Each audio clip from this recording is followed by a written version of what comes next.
Welcome to the Worship Leader Toolbox podcast. Today is a short one, but an important aspect of planning for worship and how to create powerful moments. My name is Ava Andrews, and like you, I serve in local church worship ministry. It's a joy to sing, worship, and help lead in the church, and that's why we're so passionate about the Worship Leader Toolbox podcast. Each episode is an opportunity to focus on practical aspects of local church ministry. We're glad you've joined us today. We're praying for you, and for now, let's jump into today's episode. So hey Tim, how's it going? It's going great. All kinds of neat stuff happening and getting ready for this coming week and future weeks. And it seems like every time I turn around, something new is emerging. Yeah. And it's hard to keep up, but it makes it neat.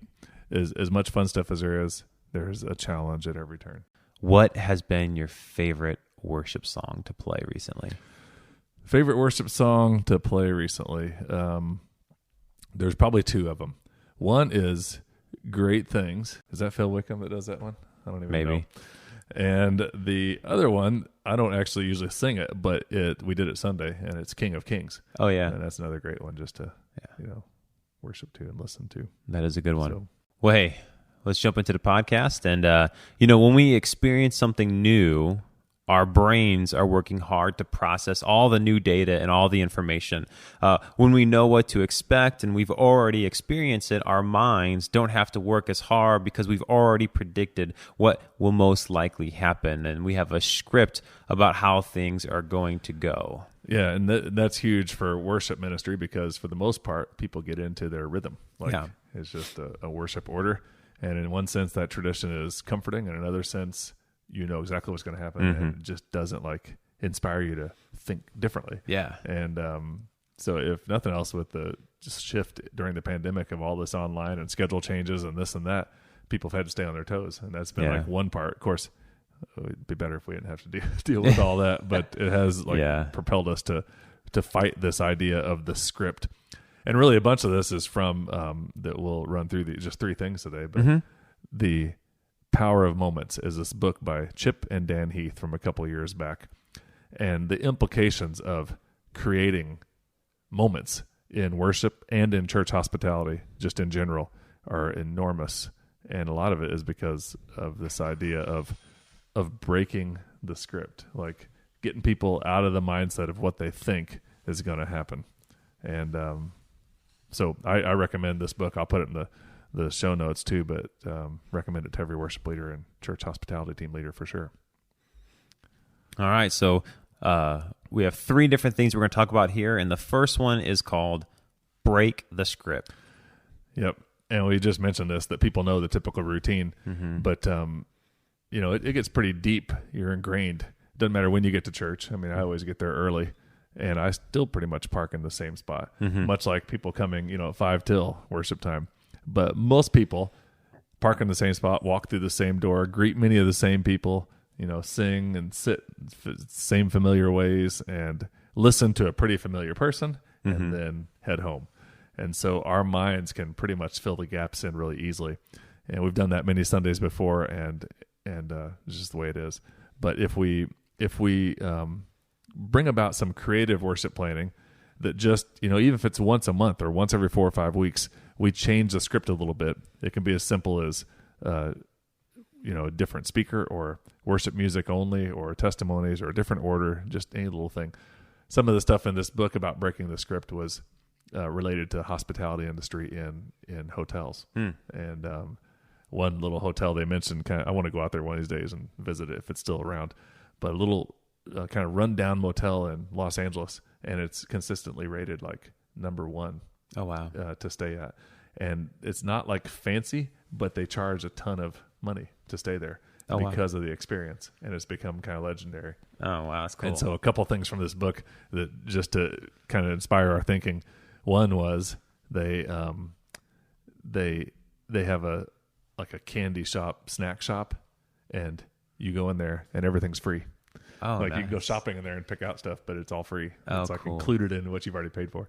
And they also have this, what they call a hotline at the swimming pool. It's like a red telephone. and they call it like I can't remember what they call it. It's like the pop phone or something like that. But you just pick up this red phone and you can say any flavor you want, and they'll bring you that popsicle. Like there's only one thing you can order. It's a popsicle. That's awesome. Then you just give the flavor. And when they bring it out to you on a tray, all the servers wear a white glove.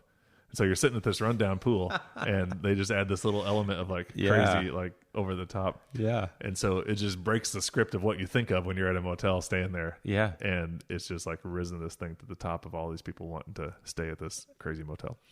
And so when you think about that, there's so many ways that you can just change the flow, break the script in a worship service so that people's minds don't just get stuck.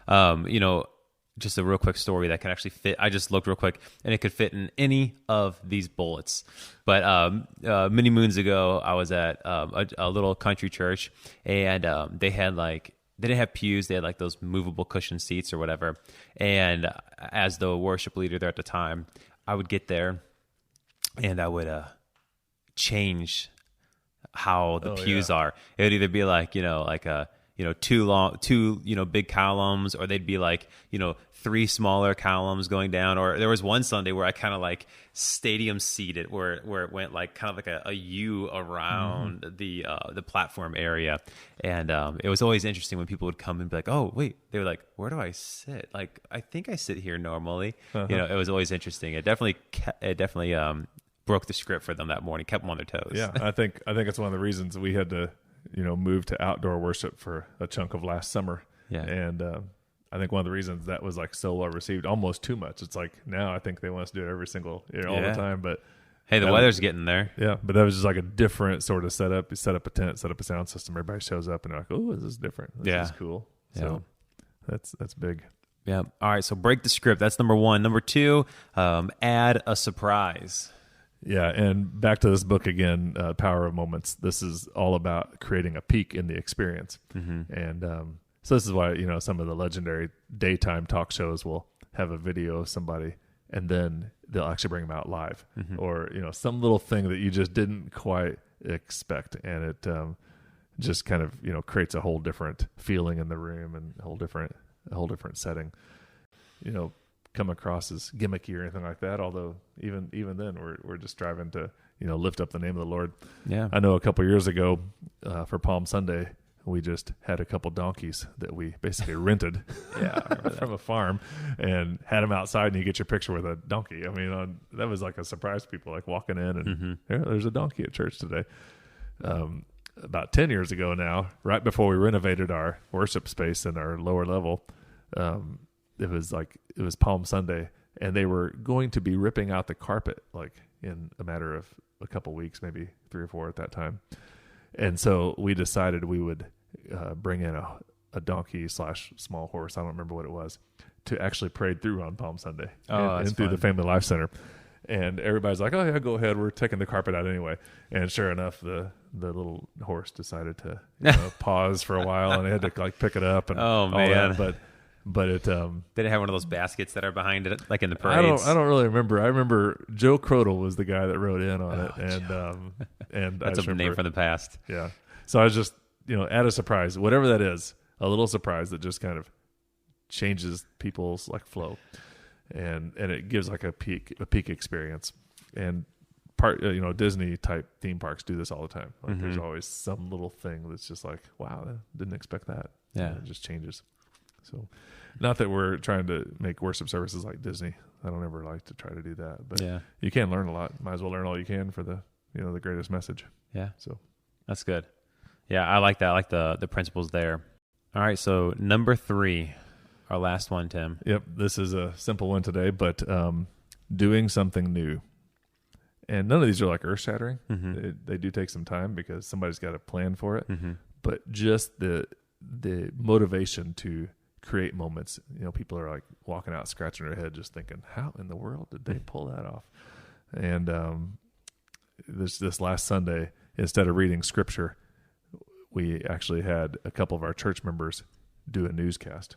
And the newscast idea seems cheesy, and maybe if I have a time we could add this in there somehow, but it was hilarious. I mean, the comments as social media went through saying, "Oh, the most trustworthy news people I've ever seen in a long time." It was just hilarious. I mean, it was just like this story from the Old Testament in the form of a newscast. It's just that's really I see what you're saying now. Yeah. So it was all on video, so it was able to do it. But anyway, doing something new like that, whatever that might be, and that could just make a difference. So that's as simple as new songs or new people involved or new routines or a new component to worship all help create a memorable moment. And it takes a little bit of time to plan it.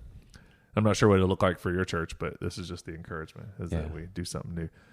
In that book, one of the comments they made was that sometimes you have more of an opportunity to make an impact and a moment for somebody after a mistake than you do when everything's working well.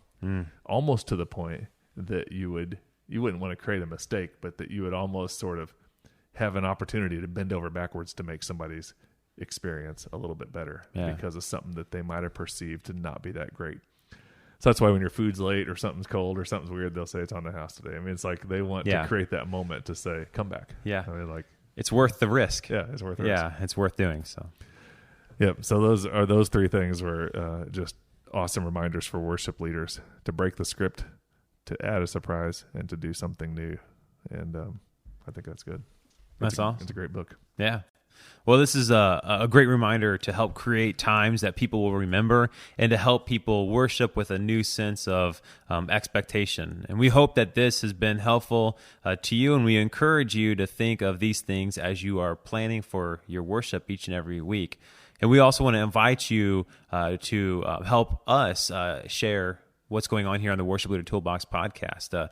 If you could just leave us a 5-star review, subscribe to us, but also share this with your worship team. Share it with any other worship leaders that you might meet with. And if you aren't meeting with worship leaders regularly, on Facebook, there's the Worship Leader Toolbox podcast community. It's a great place to do that, to be able to bounce ideas off one another and see what other worship leaders are doing in their context. And, it's great, just a great place to be. So thanks for being here. Thanks for listening. And Tim, thanks for letting me sit down with you. Yeah, this has been awesome.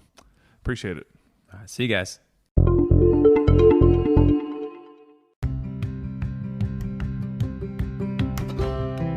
Hey, this is Ava, and I want to invite you to join us on social media for the Worship Leader Toolbox. Here are some ways you can get connected.